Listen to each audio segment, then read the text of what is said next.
Global skill development mission में आपका स्वागत है। फोटोशॉप में हम लेयर्स के कॉन्सेप्ट को थोड़ा सा और डिटेल में जानेंगे। जब हम इसमें कोई भी अलग से फाइल को इंपोर्ट करते हैं तब हम ये देखते हैं कि ये उस फाइल को कौन सी लेयर में रिप्रेजेंट करता है। कि जब हम कोई एडिशनल इमेज इस फाइल में इंपोर्ट करते हैं तो क्या वो हमें टॉप लेयर के रूप में रिप्रेजेंट करेगा या बॉटम के लेयर में। चलिए देखते हैं। तो यहाँ पर मैं फ़ाइल को इंपोर्ट करने के लिए फाइल टैब से ओपन सेक्शन को यूज़ करूँगा एंड देन flower4 नाम से इस इमेज को मैं इंपोर्ट करूँगा with flower file. And then मैं इन दो फाइल्स को सिलेक्ट कर लेता हूँ, ओपन करता हूँ और इसे इंपोर्ट करने के बाद आप देख पाएंगे कि ये कुछ इस तरह से दिखेगा। सिंपली इसे अनटाइटल वर्ल्ड में ड्रैग करता हूँ मैं एंड इस इमेज को मैं यहाँ देख पाऊँगा। तो ये था हमारा पहला तरीका जो कि आपने पिछली वीडियो में देखा कि हम किस तरह से इसे इंपोर्ट कर सकते हैं। ऐसे ट्रांसफॉर्म भी कर देता हूँ अब, क्योंकि मुझे flower4 और 5 का टैब नहीं चाहिए इसलिए मैं इसे क्रॉस कर देता हूँ। इसके बाद चलते हैं इसकी ट्रांसफॉर्मेशनल सेटिंग्स की तरफ। ट्रांसफॉर्मेशन सेटिंग्स के लिए मैं इसे इस चेक पर क्लिक करता हूँ, शो ट्रांसफॉर्मेशन कंट्रोल्स, व्यू में फिट ऑन स्क्रीन। कुछ इस तरह से मैं इनके कंट्रोल्स को देख पाऊँगा। ये था हमारे पास ट्रांसफॉर्मेशन करने का तरीका। इसे सिंपली यहाँ ड्रैग करता हूँ। इसके बाद लेयर 4 की बारी, लेयर 4 को भी इस तरह से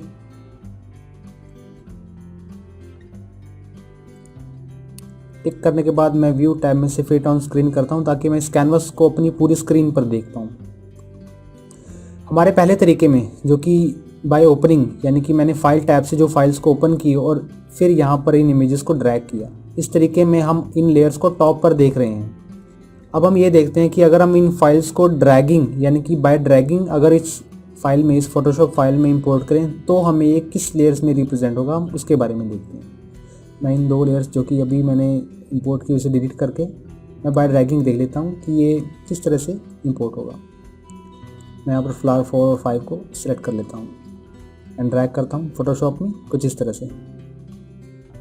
ड्रैग करने के बाद आप लेयर 4 को देख पाएंगे कुछ इस तरह से। flower4 के नाम से मैं टिक करता हूँ, देन flower5 भी सबसे टॉप में। यानी कि फोटोशॉप में अगर आप किसी भी इमेज को इंपोर्ट करें तो वो आपके पास as a top layer represent होगी। कभी भी ऐसा नहीं होगा कि आपने कोई फाइल इंपोर्ट की और वो बैकग्राउंड लेयर के ऊपर यानी कि सबसे नीचे इंपोर्ट हो जाए, ऐसा कभी भी नहीं होगा फोटोशॉप में। फोटोशॉप की एक एबिलिटी है कि ये हर फाइल को जब इंपोर्ट करता है सबसे टॉप लेयर के रूप में रिप्रेजेंट करता है। एंड देन आप चलते हैं एक ट्रिक की तरफ कि आप किस तरह से ये देख सकते हैं कि इस लेयर के नीचे कितनी लेयर्स विजिबल है। यानी कि जैसा कि आप लेयर पैनल में देख रहे हैं, इन सभी लेयर्स को बल्क में देख रहे हैं, मल्टीपल देख रहे हैं, लेकिन आपको ये नहीं पता कि कौन सी लेयर के नीचे कौन सी लेयर है। बाय सीइंग दिस कैनवस, इस कैनवस को देखते हुए मैं इस लेयर को अगर राइट क्लिक करता हूं तो इस लेयर के नीचे की मैं इमेजेस को देख पाऊंगा। तो मैं राइट क्लिक करता हूं अपने माउस पर तो मैं इसके नीचे की लेयर्स को देख पाऊंगा। एंड देन जब मैं इसे क्लिक करता हूं तो मैं इसके नीचे की लेयर्स को देख पाऊंगा कुछ इस तरह से। तो ये था हमारे पास तरीका कि हम किस तरह से उन इमेजेस को चेक कर सकते हैं कि उस लेयर के नीचे कितनी इमेजेस हैं। इसके बाद हम देखते हैं कि हम किस तरह से, यहाँ पर आपने एक चीज़ नोटिस की होगी कि जब हम किसी भी इमेजेस को सेलेक्ट कर रहे हैं तो वो ऑटोमेटिकली सेलेक्ट हो ही जा रही है। लेकिन अगर आप चाहते हैं कि आप किसी भी इमेज को सेलेक्ट नहीं करना चाहते, टेम्पररी बेसिस के लिए आप किसी भी इमेज को सेलेक्ट नहीं करना चाहते तो आप ऑटो सेलेक्ट के इस चेक मार्क को डिसेबल कर दें। तो आप किसी भी इमेज को सेलेक्ट करेंगे तो ऑटोमेटिकली सेलेक्ट नहीं करेगा।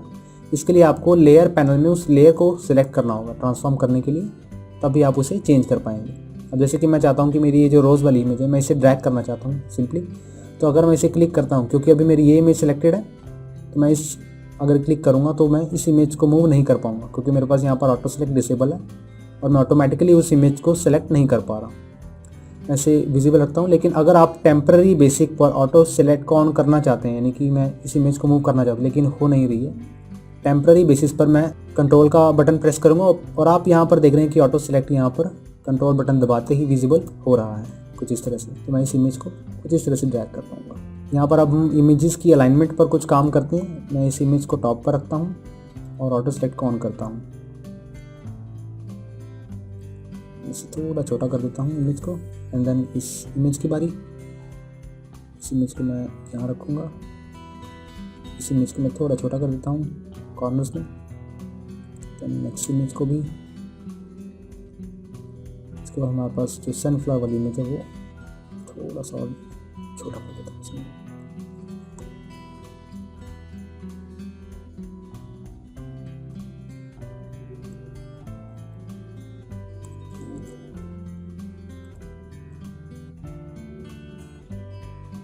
लेयर्स की अलाइनमेंट आप अपने हिसाब से कर सकते हैं। आप अपनी लेयर्स को फ्रीली चूज कर सकते हैं।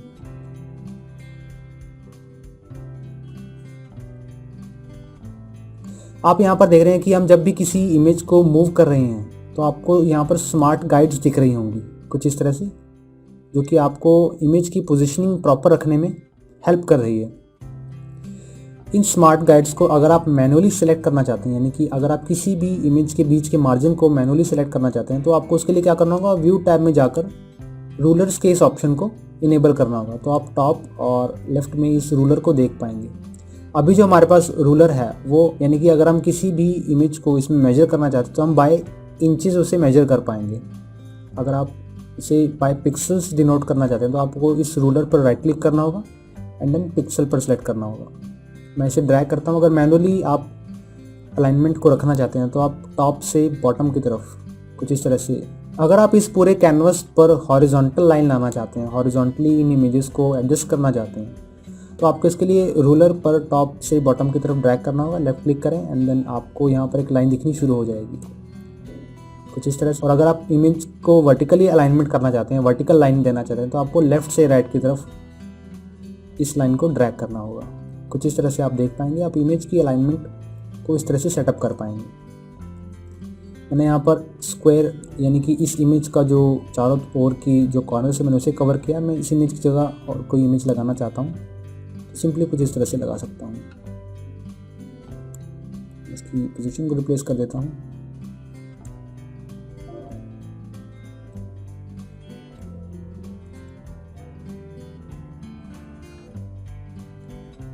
अगर आप चाहते हैं कि आपकी ये जो इमेज है सिर्फ इस स्क्वायर में विजिबल हो, तो उसके लिए आपको सिलेक्शन टूल में जाकर, यहाँ पर मैं सिलेक्शन टूल सेलेक्ट कर लेता हूँ, एक स्क्वायर सेलेक्ट कर लेता हूँ जो कि हमारे पास यहाँ पर सिलेक्टेड है। स्क्वायर सेलेक्ट करने के बाद अगर मैं इस इमेज पर राइट क्लिक करके सेलेक्ट इन्वर्स करता हूँ, तो यानी तो इन्वर्स करने से मेरे पास जो आसपास का एरिया, यानी कि इसका ऑपोजिट एरिया, वो सिलेक्ट हो जाएगा। तो इस लेयर के इस एरिया को डिलीट करने के लिए मैं सनफ्लावर की लेयर को सिलेक्ट करूँगा जो कि ऑलरेडी है, एंड देन अपने कीबोर्ड पर डिलीट बटन प्रेस करूँगा। तो ये मेरी जो इमेज होगी वो कुछ इस तरह से एडजस्ट हो जाएगी। लेयर के अगले ये जो डिटेलिंग वाला पार्ट है ना, इसमें डिलीट करने वाला, डिटेल में जानते हैं ये। उसके बाद आप देख रहे हैं कि इस लेयर के ऊपर ये लेयर हमारे पास विजिबल हो रही है। मैं नहीं चाहता कि मेरे पास ये लेयर विजिबल हो, मैं टॉप पर, यानी कि सबसे ऊपर इस सनफ्लावर की इमेज को देखना चाहता हूँ। तो इसके लिए मुझे लेयर 2 को टॉप की तरफ ड्रैग करना होगा, तो मैं यहाँ पर टॉप पर सनफ्लावर की इस इमेज को देख पाऊँगा कुछ इस तरह से। हमारे पास जो सिलेक्शन लेयर है, मैं इसे अगर डिसेबल करना चाहता हूँ तो मैं इसे राइट क्लिक करता हूँ एंड डी सेलेक्ट पर प्रेस करता हूँ। अदरवाइज़ आप कीबोर्ड पर Ctrl+D के की कॉम्बिनेशन से भी इसे डी सेलेक्ट कर सकते हैं। ये तो था हमारा ऑप्शन कि हम मैनुअली किस तरह से ग्रिड बना सकते हैं, लेकिन अगर आप फोटोशॉप द्वारा प्रोवाइडेड ऑप्शन से लेआउट बनाना चाहते हैं, यानी कि आपके पास लेआउट ऑलरेडी बनाया मिलेगा या आपको बाय नंबर्स लेआउट बनाने का, तो उसके लिए आपको क्या करना होगा, व्यू टैब में जाकर आपको यहाँ पर न्यू गाइड लेआउट के उस ऑप्शन पर क्लिक करना होगा। इसे क्लिक करने के बाद आप यहाँ पर इसका प्रीव्यू देख पाएंगे कि आपका जो प्रीव्यू है, गाइड्स का प्रीव्यू किस तरह से दिखेगा। इसकी कॉलम्स को 3 कर देता हूँ और इसका गटर यानी कि इन 3 कॉलम्स के बीच के स्पेस को बोला जाता है, इसे 4 कर देता हूँ। अभी हमारे पास वो लाइंस भी दिख रही हैं जो हमने मैनुअली डाली हुई थी, ये वाली ये लाइन आप देख रहे हैं। मैं अभी इसे कैंसिल करता हूँ दिखाने के लिए आपको। अभी हमारे पास ये लाइंस भी दिख रही हैं जो आपने मैनुअली डाली हुई थी, लेकिन जो फोटोशॉप द्वारा प्रोवाइडेड है वो इसका प्रीव्यू भी इसके साथ साथ दिख रहा है हमें। मैं यहाँ पर कॉलम जो है वो 4 कर देता हूँ, गटर में 10 पिक्स जो कि मार्जिन रहेगा, और मार्जिन को ऑन करता हूँ। लेफ़्ट और राइट से मैं टॉप से 0, लेफ़्ट से मैं इसे 30 पिक्सल्स, बॉटम से 0 एंड राइट से मैं इसे 30 पिक्सल्स रखता हूँ। अगर मैं क्लियर एग्जिस्टिंग गाइड्स के इस ऑप्शन पर क्लिक करता हूँ तो हमने जो मैनुअली पीछे गाइड्स डाली हुई थी उसे मैं रिमूव देख पाऊँगा कुछ इस तरह से। यहाँ पर मेरे पास कॉलम की जो विड्थ रहेगी वो 5 पिक्सल्स, आप यहाँ पर उसकी विड्थ सेलेक्ट कर सकते हैं, 550, 500, 5000 ऐसे कुछ सिलेक्ट कर सकते हैं। मैं इसे अभी डिसेबल कर देता हूँ। एंड देन क्लियर करता हूँ। जो हमारे पास पहले भी गाइड्स डाली हुई थी उनको एंड देन ओके करूँगा, तो आप फोटोशॉप में कुछ इस तरह से गाइड्स को भी क्रिएट कर पाएंगे इस ऑप्शन के थ्रू। तो ये था हमारी आज की वीडियो में कि हम किस तरह से फोटोशॉप की अलाइनमेंट, उसका मैनेजमेंट और उसकी रिप्रेजेंटिंग के बारे में जान सकते हैं, और आगे की वीडियोस में हम लेयर्स के बारे में जानेंगे। अभी के लिए इसे डिसेबल कर देता हूँ। इन लेयर्स को मैं मैनुअली भी ड्रैग कर सकता हूँ। विजिबल करने के लिए आपको लेफ़्ट से राइट की तरफ ड्रैग करना होगा, और डिसेबल करने के लिए उसी गाइड को राइट से लेफ़्ट की तरफ। वर्टिकल है तो हॉरिजॉन्टल में आप इसका वाइसा वर्सा प्रोसेस कर सकते हैं, ऑपोजिट प्रोसेस कर सकते हैं, बॉटम से राइट, बॉटम से टॉप की तरफ।